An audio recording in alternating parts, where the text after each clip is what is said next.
Hey everyone, Candy Numura here, back with another Fortnite Creative tutorial. James Wells asked for a creative tutorial on water and waterfalls. Today I'm going to show you how I make waterfalls, rivers, and lakes that look good, as well as tips for how to make reflective puddles, sewers, and a few other water-related things. I've created chapters so you can see what you need to see quickly, as this tutorial is a little longer than usual. We'll start off by taking a look at several examples of waterfalls, streams, and lakes that I've created in my maps, so you can get an idea of what's possible with this method and the tips and tricks that I'll be showing you. Here's an example of a stream coming into a pond. The stream is higher than the pond, so I've used a small water piece and tilted it down so it looks like the stream is running seamlessly into the pond. You can build bridges across your streams and rivers for players to use with basic wood boards. Because this is a spooky map, this stream is running through a graveyard and some of the coffins have fallen into the river. Then when the player looks up from our creepy river, they realize that the waterfall is coming out of a giant monster skull. By adding elements like this, we can create fantasy water features. Something else you can do with water is use it as a barrier where players are not allowed to go in death runs. In this winter death run that I've created, I've used broken glass pieces from the glass gallery as cracked ice on top of the water. By placing a death barrier just under the surface of the water, it creates a space where players can't go. Every time a player falls through a crack in the ice or misses an obstacle, they fall into the death barrier that's just under the water and die.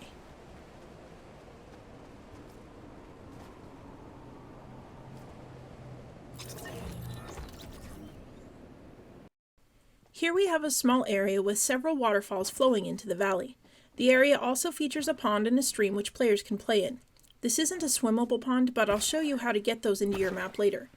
With this pond, we've added a dock, lily pads, and foliage that looks like it belongs around water to make it realistic.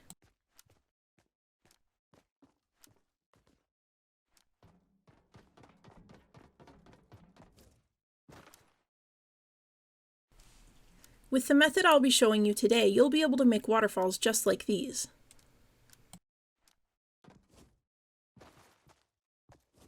When creating waterfalls, you're going to have to keep in mind where the water is flowing to. I could have had this waterfall flowing into the pond, but instead I chose to have it flowing into a smaller pond. With this lower section of this tiered waterfall, players are also able to run up to the top of it and cross over a bridge. Keep in mind that not all sections of your waterfall have to be accessible by the player.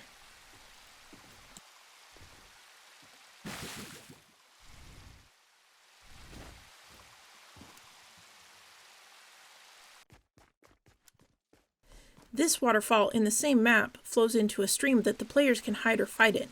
It can be difficult and time-consuming to get water to line up when it's not flat, but with patience you can get the water to line up when it's tilted on an angle to have a stream or river that's flowing downward like this one.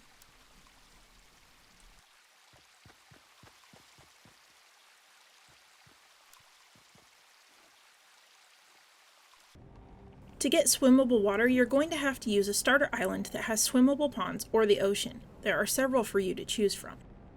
Then you can build your map around the water feature you'd like your players to be able to swim in. Here's an example of a swimmable water feature. This island had several ponds and I chose to build my map around this pond because I liked the shape and size. Because this map is a big city, I really wanted the water to show off the reflections of all the skyscraper lights.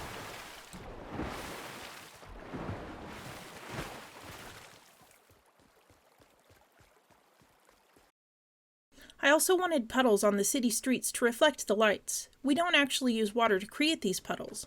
I'll be showing you in just a few moments how to do this quickly and easily.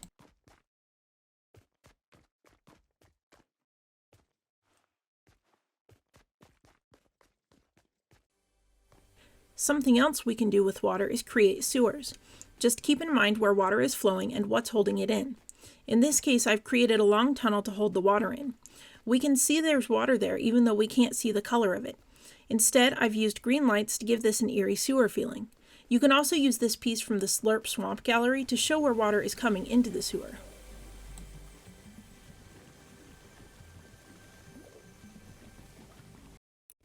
To make those nice reflective puddles I showed you a few moments ago, we're going to go to the black glass gallery and grab this piece.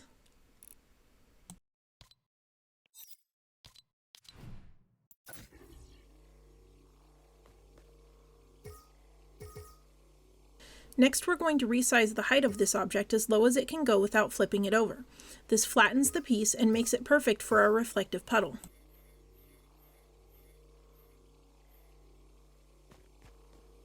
By lowering this piece so the edges of it are just under the surface of our road or sidewalk, we get a puddle. If we lower it a little further, we get multiple puddles. We can also place several of these down next to each other, rotating them each time for a much larger puddle.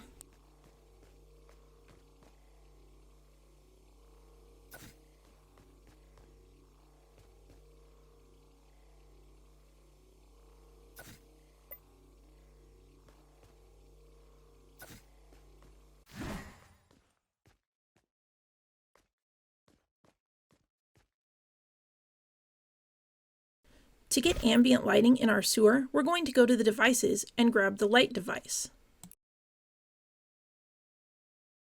Then we can place the light device just under the surface of the water. My goal is to have it shine up on the walls and the players as they pass through. For the sewer, I've turned the light to a sickly green color. In this case, I've got it set to point light and a light intensity of 10%. I'm not going to mess with the other settings. Now it's time to get started making our waterfall stream and pond. We'll start by grabbing everything we need out of the galleries. Start by grabbing the Elemental Cubes gallery for our water. In the Swamp Nature gallery, we'll find several pieces of foliage which will help our water features look more natural.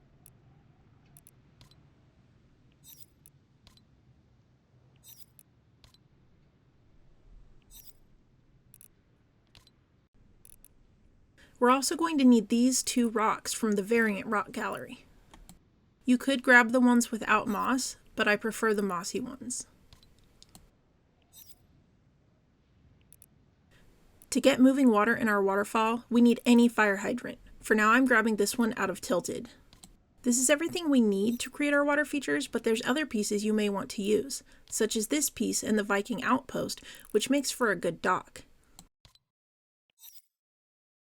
The Wood Shanty Floor and Stair Gallery also have a lot of good pieces that could be used to make boat docks. You may want to place boats in your water features to make them look realistic. You can use this one out of the Wood Shanty Prop Gallery, or this boat out of the Lighthouse Prop Gallery. There's also a canoe. In the Coral Cove Gallery, there's also a crab trap that can be placed in the water, or a bridge from the Pirate Cove Prop Gallery. This bridge is steep and curved, so we'll need to flatten it along the height axis. When you flatten it, it's still going to be tilted at an upward angle. If you need it to be flat across water, you're going to have to rotate it.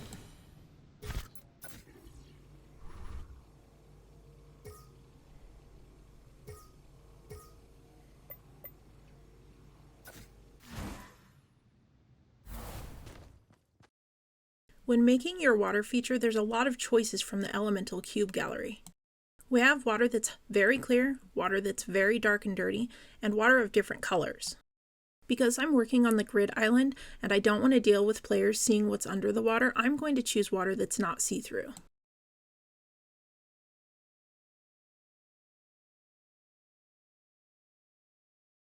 For ponds, lakes, and rivers, I usually choose one of these three pieces.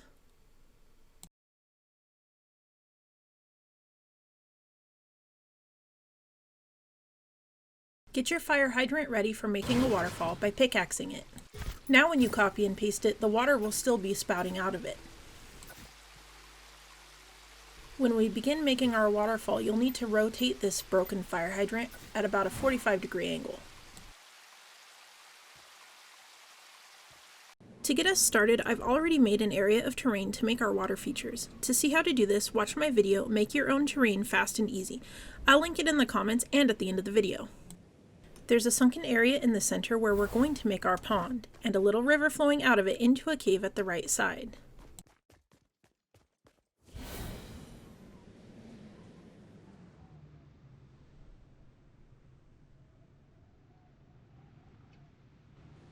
We're also going to create a tall waterfall right here, and then a stream flowing into our pond. After picking up our piece of water, I'm going to resize it by length and width as far as it will go.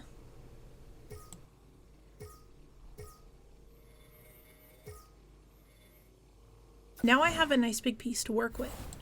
This means placing and lining up less pieces of water and using less memory. Start by placing your water a little below the edges of our terrain. Remember, in real life, the water is not going to be right up at the edge of the grass that we have, unless it recently flooded and is ready to overflow the banks. The best way I found to line up water seamlessly is to grab a piece and walk on flat terrain with it without moving the water up or down in a vertical motion. This keeps it lined up. The moment you move that piece of water up or down, you're faced with having to line it up perfectly and potentially having seams in your water. I also overlap the edges of each piece. Pay special attention in making sure there's no gaps in water placement at the edges of your pond or between pieces of water.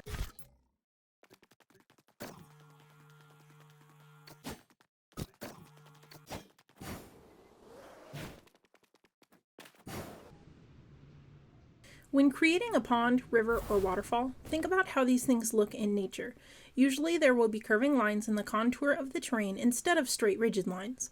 We also always need to be thinking about where the water is coming from and where it's flowing to. By studying nature, we can also learn where to place rocks, trees, and other foliage to make our creative water builds look realistic. Now we'll start building the stream that flows into the pond. Since the stream is higher up than the pond, we'll have a small waterfall. Holding our stream water steady and level, we're going to walk to place it to keep it lined up. We're also going to do our best to make a flowing stream instead of a straight one. This stage doesn't have to look perfect because we're going to soften the edge with hardscaping and foliage later.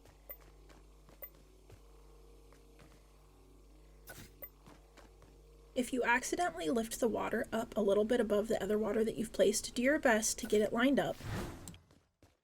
If you can't get it lined up perfectly so the water is seamless, delete it and start again.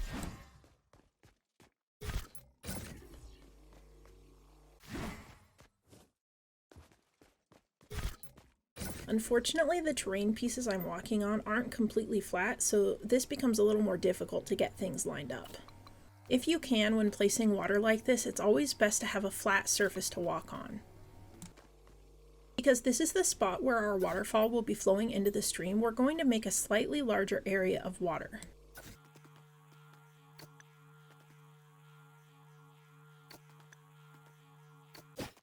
Now that we've placed our stream water, we need to contain it. We'll do this by creating a channel for the water to flow down using the two rocks we picked out earlier. Using this rock, overlap the edge of the water to hide the straight lines of the water that we placed, making sure no water is outside of these rocks in the grassy area.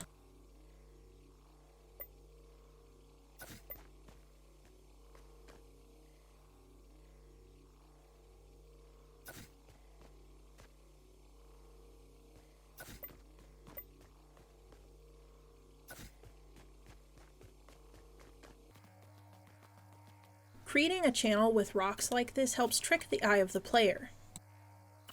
In nature, water always flows through indentations or channels in the earth.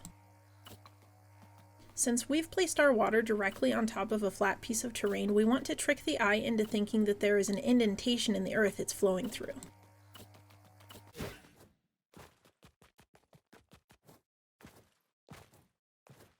Remember that nothing is really uniform in nature, so we're going to grab this second rock that we've picked out and use it to break up all of these straight lines that we've created.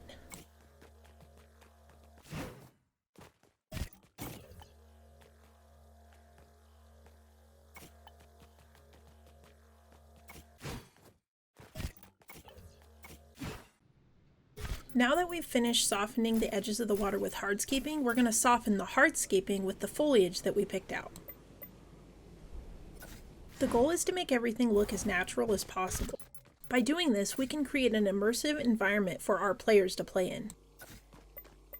I'm going to go up and down both sides of the stream with this grass. I'm going to place it wherever I think the edges of the rocks need to look softer, or wherever I think this grass might be growing up through the cracks. Go ahead and sink the grass down or raise it up a little bit so that it looks like there's different heights of the grass. Just be sure that nothing is floating in the air. Also try to rotate your foliage every time you place it down so it doesn't look repetitive. Place some pieces of grass by themselves and others in clusters of 2 or 3. It's okay for some of the grass to be in water, because foliage seeks out water and it will always grow towards where the water source is.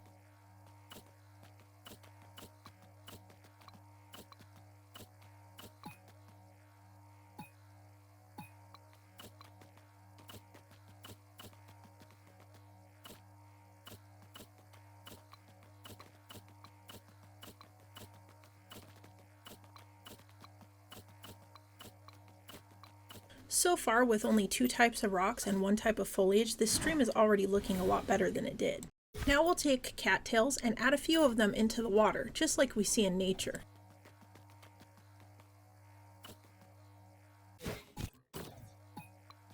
Just like before, add them in groups of 1, 2, or 3. You can have them come out further into the water by making bigger groups.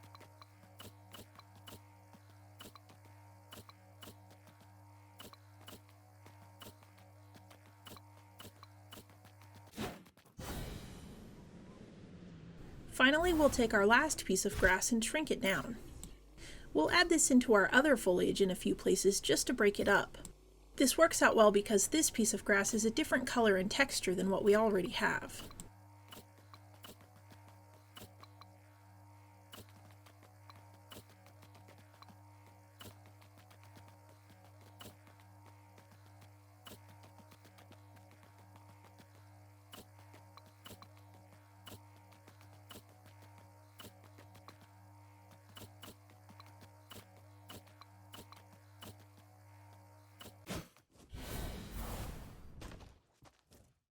Now we have a gently flowing stream that looks as though it belongs in nature. All that's left to finish up with this stream is the little waterfall.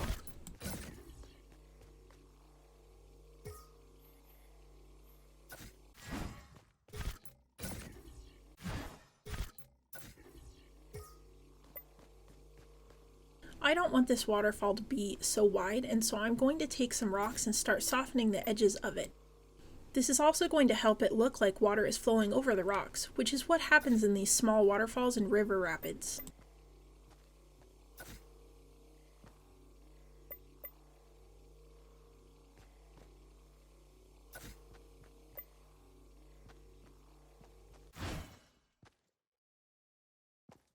Next, we'll go get our broken fire hydrant so that we can give this waterfall some movement.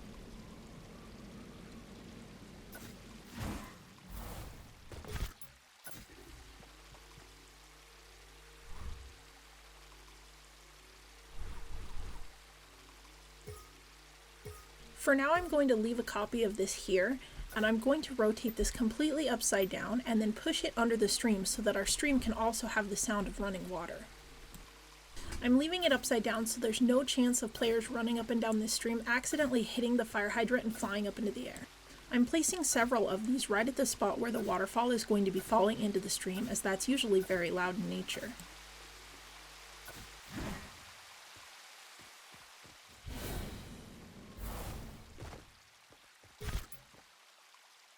Now I'll take my fire hydrant and rotate it to about a 45-degree angle. This is important because I want to see the water flowing out of the waterfall, but I also don't want the fire hydrant to be sticking out.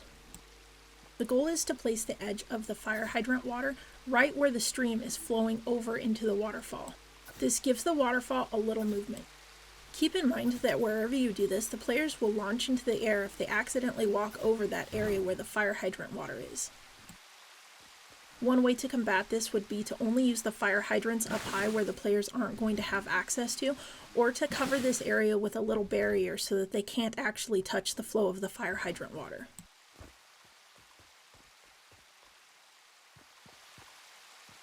If you'd like to have the stream seamlessly flowing into the pond instead of having a little waterfall, you can do that by rotating the piece of water and lining it up perfectly so that it looks like the water is flowing downhill into the stream.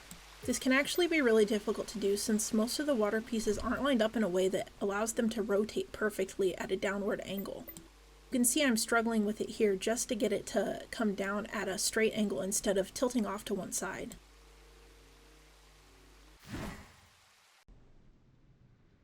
To make our tall waterfall, we're going to grab this water piece that has a very white edge to it. If you've ever heard of the term whitewater rapids, it's because quickly flowing water such as in rapids or waterfalls looks white, because it's all churned up and has a lot of air bubbles in it from the movement. Using this piece, we're going to size it to the width of our waterfall and make it as tall as possible. It also needs to be deep enough that it can sink into the rocks behind it.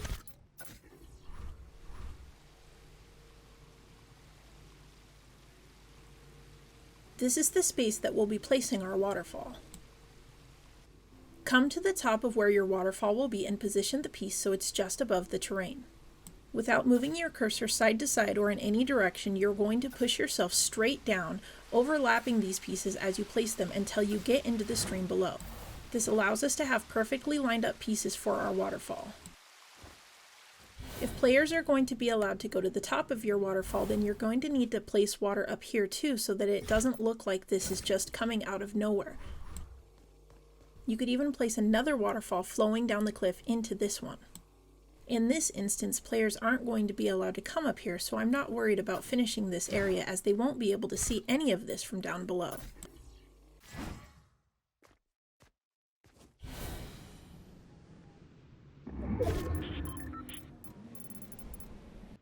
Next, we're going to grab any tall rock that matches our terrain.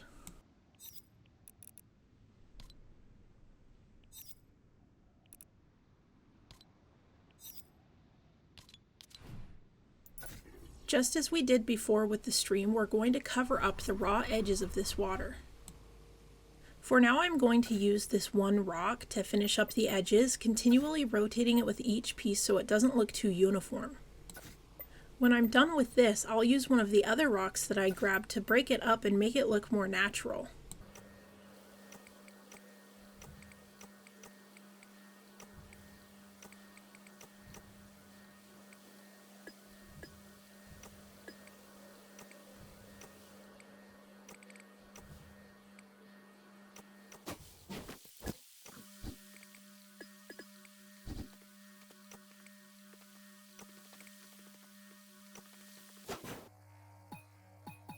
Now we'll place a bridge across the narrow point of our pond and river.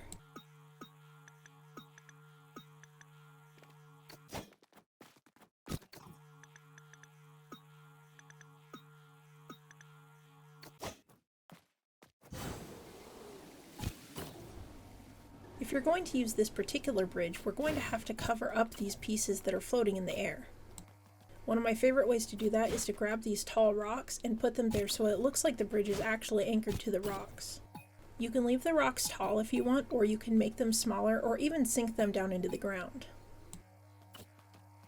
We don't want the ends of the bridge to be hanging up in the air like this, so I'm going to grab a flat rock or build steps up to it.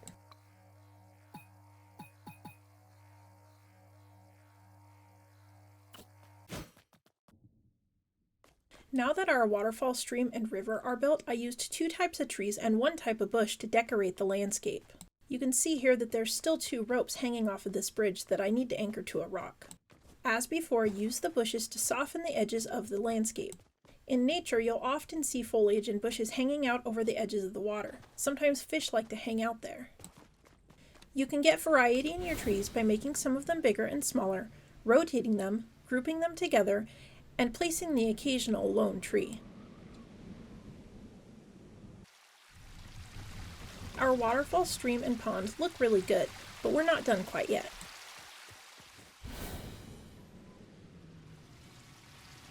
Because our pond has a constant inflow of water from the waterfall, we need a place for the water to escape to, just like in nature, or else the pond will overflow its banks and flood the area around. We're going to give our water a place to escape to by using one of our rocks and creating an entrance to a cave.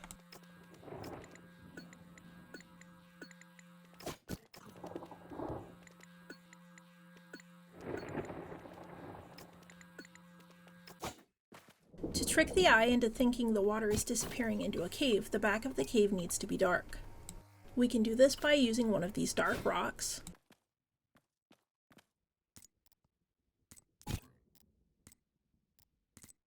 or we can do it even better by going into the Primitive Shapes gallery and grabbing a flat piece. We'll resize this piece and make it black and then place it at the back of the cave.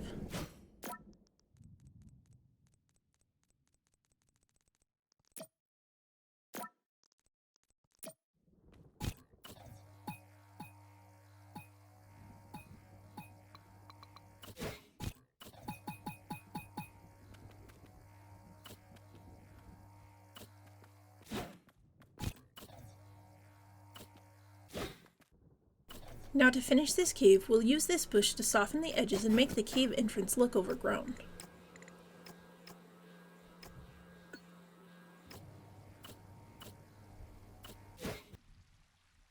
In this death run I've created, I've used 2 cave entrances to have a very short river. I've also used purple water, lighting, and the bubble special effect to make it look like a toxic river.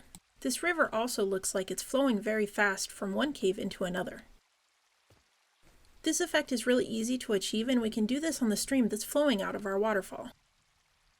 As you can see here, the water has some movement, but not very much.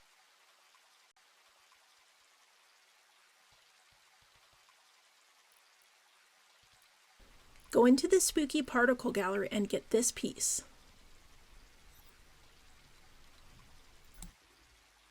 By changing just a few settings, we can make it look as though our water is flowing quickly.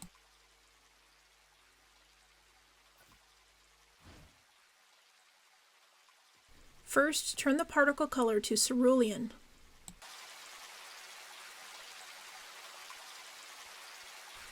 Next, turn the opaqueness to 40% and the smoke tiling to 2x. Now it looks as though the water is moving downstream, though not quite in the right direction. So I'm going to turn this particle around so it's matching the flow of the stream that we've created. Make sure it's placed just above the water. We also need to resize this particle a little so it's not hanging out over the edges into the grass.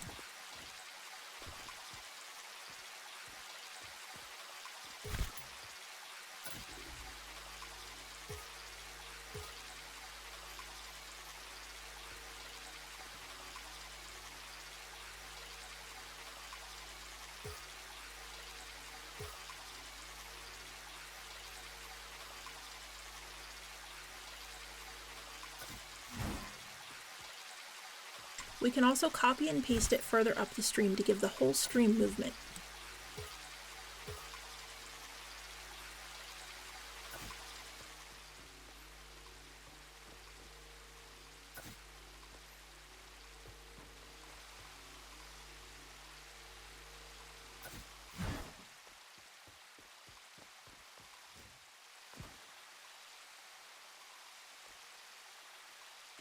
If you're not seeing the movement of the particle, go ahead and pick the particle up and make sure it's above the water level.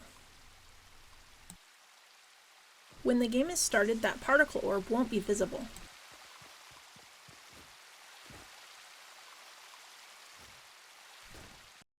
One way to make your waterfall look really good is to set the time of day so that the sun is directly behind your waterfall. It's important to check out the position of the sun before you begin building your waterfall so you know exactly where to place it. For this map, 8 p.m. looks really good and makes the light shine down through the trees that are around the waterfall, giving it a magical feeling.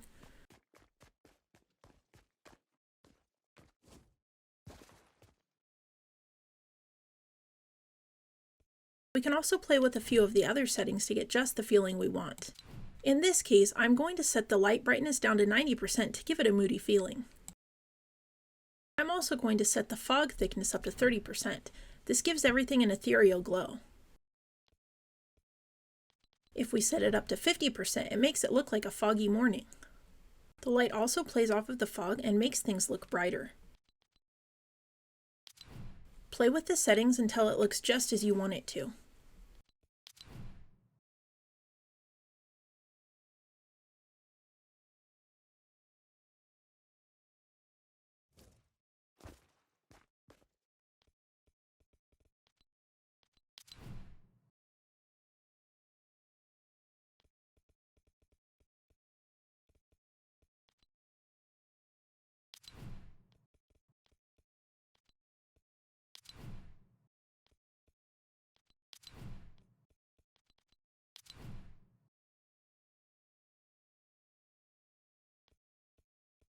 If you enjoyed this tutorial, please give it a thumbs up. Let me know in a comment what tutorials you want to see me make for Fortnite Creative next.